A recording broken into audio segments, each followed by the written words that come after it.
Not every long-awaited video game sequel manages to live up to the hype. Some of them have a knack for falling flat on their face. Take a look at Grand Theft Auto 6, which may be the most hyped game of all time.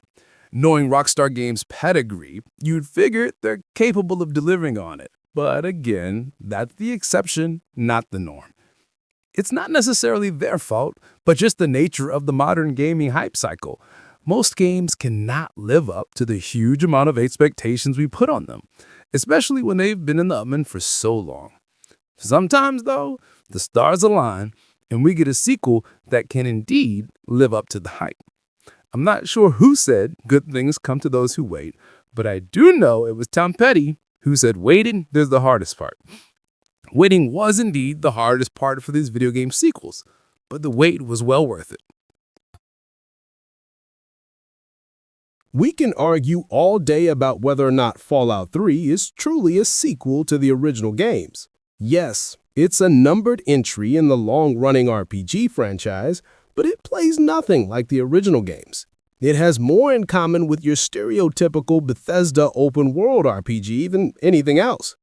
Having said that, the inspiration, vibes, and branching choices that made the original Fallout games so great are all still here.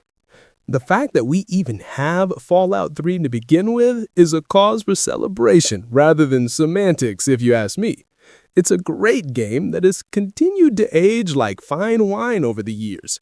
Is it as widely beloved as New Vegas or successful as Fallout 4? No. Is it a fantastic game? You better believe it. Now, if it could only get the Oblivion treatment and see a modern remake, we'll be in business.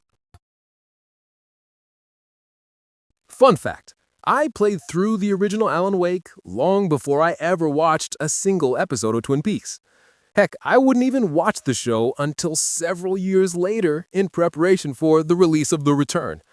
Thankfully, there wasn't a 25-year wait for Alan Wake 2, it was just 13 years. Still, it's a long-awaited video game sequel to one of the more underrated Xbox 360 games.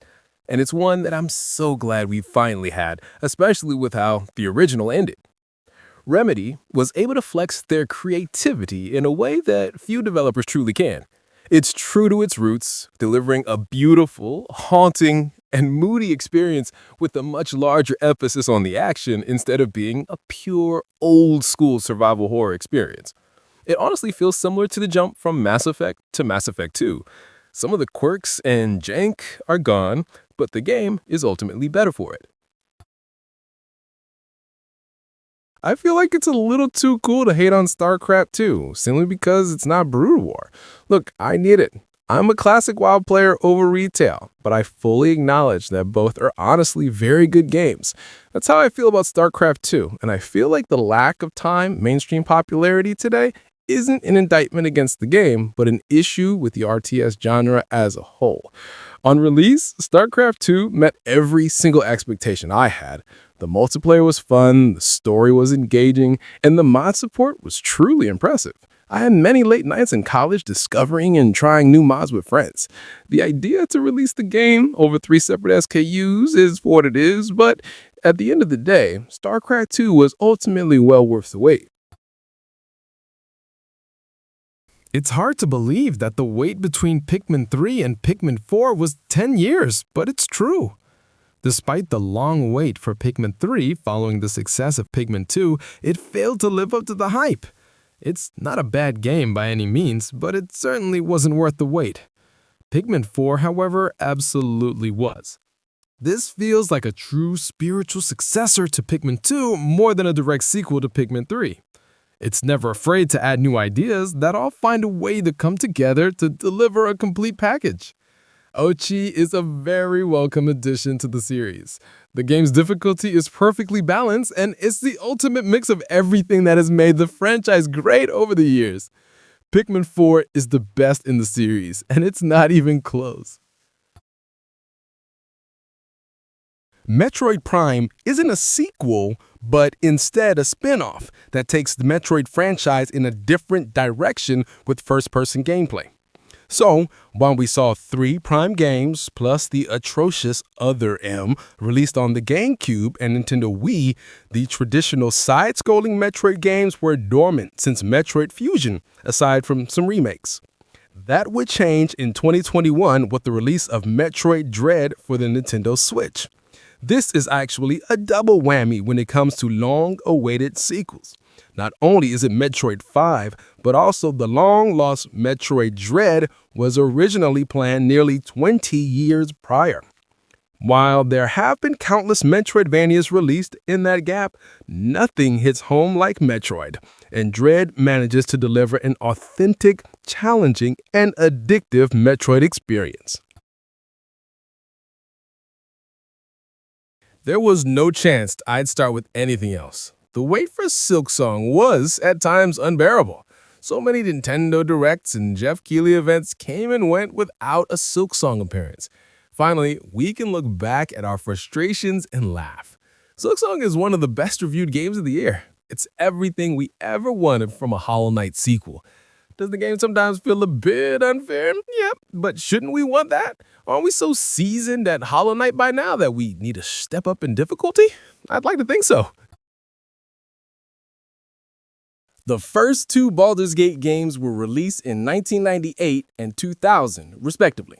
They're often considered some of the best RPG experiences you can play. Then, the mainland series decided to take a pretty lengthy nap. Baldur's Gate 3, The Black Hound, was originally announced in 2002 and developed by Black Isle Studios. It was canceled a year later, however, and Black Isle Studios was shut down due to the financial struggles of its parent company, Interplay Entertainment. For years, the last Baldur's Gate game was 2004's Dark Alliance 2. Following licensing issues with the Dungeons & Dragons IP, the series was dormant for years, despite the critical acclaim and admiration from fans.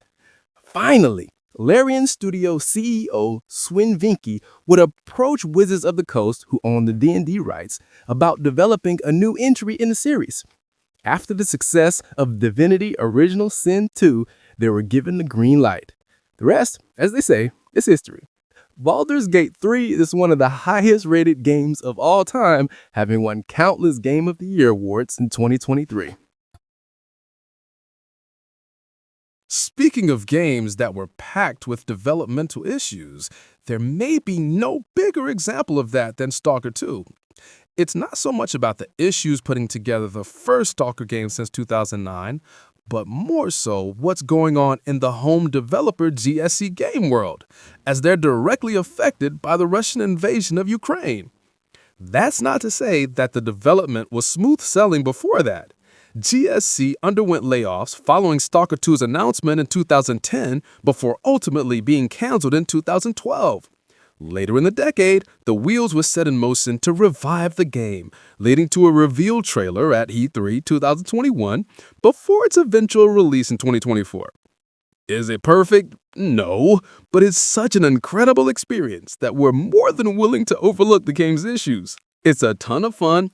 GSC Game World continues to improve the game with updates, and we're hoping the game's success means we won't have to wait this long for more Stalker content ever again. Time for some more semantics.